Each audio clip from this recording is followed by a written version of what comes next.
Bismillahirrahmanirrahim. Assalamualaikum warahmatullahi wabarakatuh. Kembali lagi ya. Kemarin update video mengenai balaghah yaitu fasohah. Ini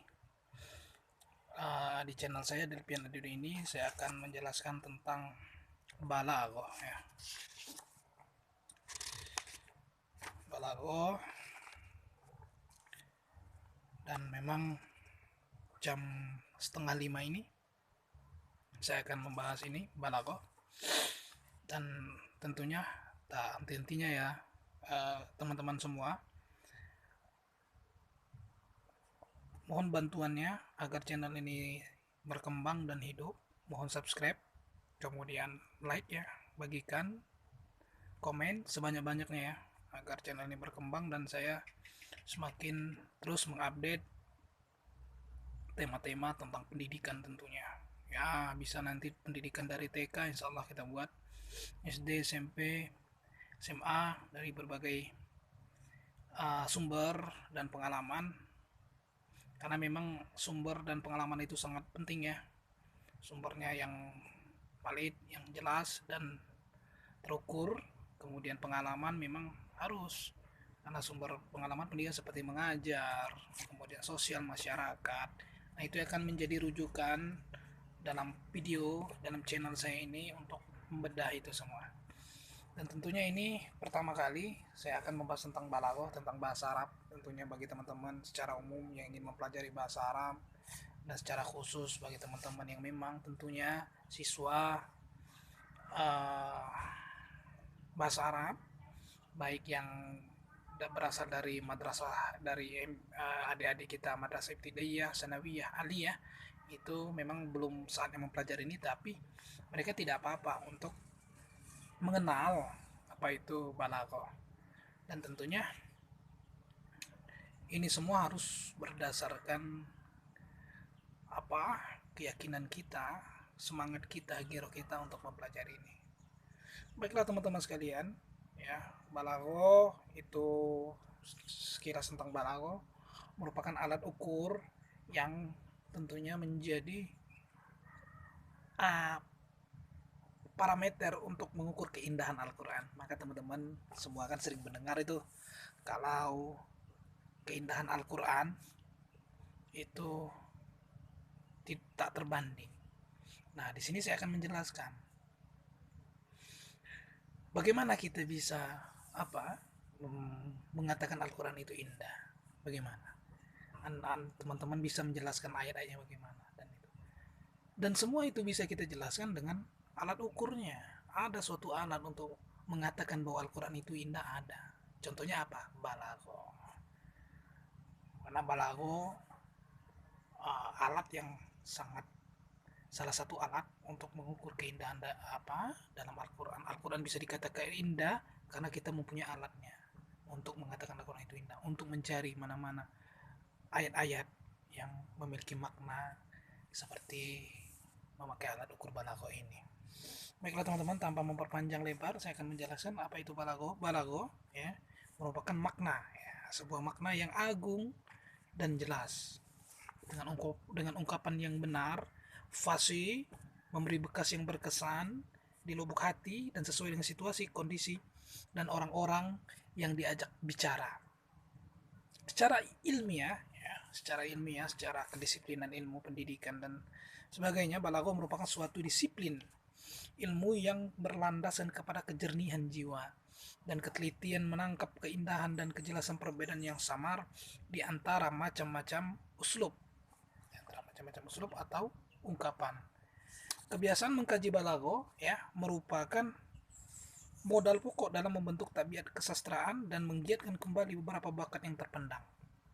Untuk mencapai tingkatan itu, seorang siswa harus membaca karya-karya sastra pilihan. Perbedaan antara ahli balaghah ya dan ahli lukis terletak pada bidang garapannya saja. Kalau ahli balaghah mengolah kalimat dan pembicaraan untuk diperdengarkan, sedangkan ahli lukis mengolah warna dan bentuk untuk diperlihatkan. Dan segi yang lain mereka adalah sama, Seorang ahli lukis ketika berhasrat melukis sesuatu berpikir tentang warna yang tepat dan mengkombinasikan warna itu hingga sedot dipandang dan memukau perhatian. Seorang ahli balago bila hendak menyusun suatu syair, makalah ataupun teks, pidato, berpikir tentang lingkup pembicaranya, lalu disusunlah oleh kata-kata dan uslub yang mudah dicerna, yang paling berkaitan dengan temanya, paling kuat pengaruhnya dalam jiwa, dan paling memikat keindahannya. Unsur-unsur balago adalah kalimat, makna, dan susunan kalimat yang memberikan kekuatan, pengaruh dalam jiwa, dan keindahan. Juga kejelian dalam memilih kata-kata dan uslub sesuai dengan tempat pembicaranya, waktunya, temanya, kondisi para pendengarnya, dan emosional yang dapat mempengaruhi dan menguasai mereka. Banyak kata yang bagus dipakai di satu tempat, namun tidak tepat dan tidak disenangi di tempat lain. Pada masa yang lalu ya, para sastrawan tidak menyenangi penggunaan kata aidon. Mereka menganggap kata tersebut monopoli para ilmuwan. Oleh karena itu mereka tidak menulisnya dalam syair maupun tulisan prosa mereka, sehingga salah seorang dari mereka berkata, Rubbu warqa'a hatufin fidduha zati sajwin sodahtu fi fanani zakarot ilfan wadahron salifa fabakat husnang fahajat hazani fabukai rabbuma arrokoha wabukaha rabbuma arrokoni walakod tashku fama afhamuma walakod ashku fama tafhamuni ghaira anni bil jawa a'rifuha wahya aidon bil jawa ta'rifuni. Artinya, seringkali burung-burung berkicau dengan lantang mengungkap kesedihannya di waktu duha sambil bertengger di atas dahan karena ia teringat kekasih di masa lalu. Maka ia menangis, kesusahanku pun bangkit. Seringkali tangisku membuat terjaga, dan seringkali tangisnya membuatku terjaga. Sungguh kadang-kadang ia mengeluh, namun aku tidak dapat memahami keindahannya, dan kadang-kadang aku mengeluh, ia pun tidak dapat memahami keluhanku. Akan tetapi dalam kerinduan aku mengenalnya, dan dalam kerinduan itu ia juga mengenalku. Dalam syair di atas, yaitu sebuah syair, si penyair meletakkan kata aidon pada tempat yang tidak dapat ditempati dan digunakan kata lain, dan daya tarik serta keindahan kata itu tidak dapat dijelaskan.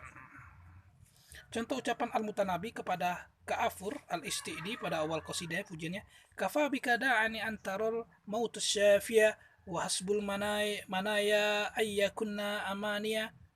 Yang artinya bagimu sakitnya melihat kematian itu menjadi penawar, dan cukup bagimu kematian itu menjadi harapanmu. Di antara pujian itu adalah wa ma tarabi lamma ra'aituka yad'ah laqad kuntu arju an araka fa'at Robu, kegiranganku ketika aku melihatmu bukanlah suatu bid'ah. Sebelumnya aku berharap dapat melihat dan saya girang karenanya. Al-Wahidi berkata bait syair ini menyerupai ejekan karena penyairnya berkata, saya bergetar kegirangan ketika melihatmu sebagaimana seorang yang bergetar kegirangan karena lawak. Ibnu Jinni berkata, ketika saya membacakan bait syair ini kepada Abu Thayyib, maka saya berkata kepadanya, Tuhan tidak lebih menjadikan seorang sebagai monyet. Maka beliau tersenyum. Kita tahu bahwa Al-Mutanabi itu bergejolak dadanya karena menahan dendam terhadap Ka'afur dan terhadap hari-hari yang memaksa. Dia memujinya, oleh karena itu meluncur darinya kata-kata yang lepas dari kontrolnya. Jadi kekeliruan para penyair ialah dalam melontarkan syairnya hingga membuat para pendengarnya kesal dan berpaling darinya. Maka hal itu menjadikan ungkapan keluar dari batas balaghah. Diriwayatkan Abu Najam menemui Hisham bin Abdul Malik dan bacaan syair untuknya, Sofra'u qad kadat walamma taf'al ka'annaha fil ufki ainul ahwal. Matahari yang kuning itu hampir muncul, ketika muncul tak ubahnya bagaikan mata juling di ufuk. Sedangkan mata Hisham itu juling, maka ia memerintahkan agar Abu Najam ditangkap. Jadi muji Abdul Malik bin Marwan dengan qasidahnya yang isinya antara lain, atashu am fuaduka ghairus sah, apakah Tuhan cerah ataukah hati Tuhan tidak cerah? Nah, kalimat itu Abdul Malik tidak senang, karena ia balik berkata kepada Jarir, bahkan hatimu lah yang tidak cerah. Ulama sastra menyesatkan keliruan Al-Buturi yang memulai pujiannya dengan kalimat berikut, lakal wailu min lailing tadodoro khiro, kecelakaan orang besarlah tapi Tuhan karena malam hari yang bagian-bagian akhirnya terasa amat cepat berlalu. Mereka ya mencela Al-Mutanabi yang berbela sungkawa atas kematian ibu Saifud Ad-Dullah. Ada lagi ini, salatullahi khali kita hanut alal wajhil mukaffani bil jamal. Semoga rahmat Allah yang Maha Pencipta memolesi wajah yang berselimutkan keindahan. Ibnu Waqi berkata, ya Mutanabi menyifati ibu raja dengan keindahan wajah. Ungkapan ini dinilai tidak terpuji. Memang ya, Al-Mutanabi itu terlalu berani dalam menyeru para raja. Barangkali keagungan dan keperkasaan dirinya lah yang melatar belakangi tingkahnya yang ganjil itu. Suatu hal yang perlu diperhatikan dengan serius oleh seorang ahli balago. Ini penting ya, untuk seorang ahli balago. Mempertimbangkan beberapa ide yang bergejolak dalam jiwanya. Ide ini kan itu harus benar, berbobot, dan menarik sehingga memberi kesan sebagai hasil kreasi seorang yang berwawasan utuh dan bertabiat lembut dalam merangkai dan menyusun ide. Setelah itu ia selesaikan, kemudian memilih kata-kata yang jelas, meyakinkan dan sesuai, lalu menyusunnya dengan susunan yang indah dan menarik. Jadi balago itu tidak terletak pada kata per kata, juga tidak pada makna saja, melainkan balago adalah kesan yang timbul dari keutuhan, paduan keduanya, dan kerahasiaan susunannya. Terima kasih teman-teman. Itulah penjelasan update hari ini tentang balago ya. Saya kira itu cukup dalam waktu kurang lebih 12 menit ini. Semoga ada manfaatnya untuk teman-teman ya, baik dari adik-adikku misalkan dari MI, MTS, MA, SD, SMP, SMA, dan teman-teman seperjuangan yang di kampus perguruan tinggi, baik yang itu ya tidak hanya di bahasa Arab, luar bahasa Arab yang ingin mengetahui, tidak bisa-bisa saja.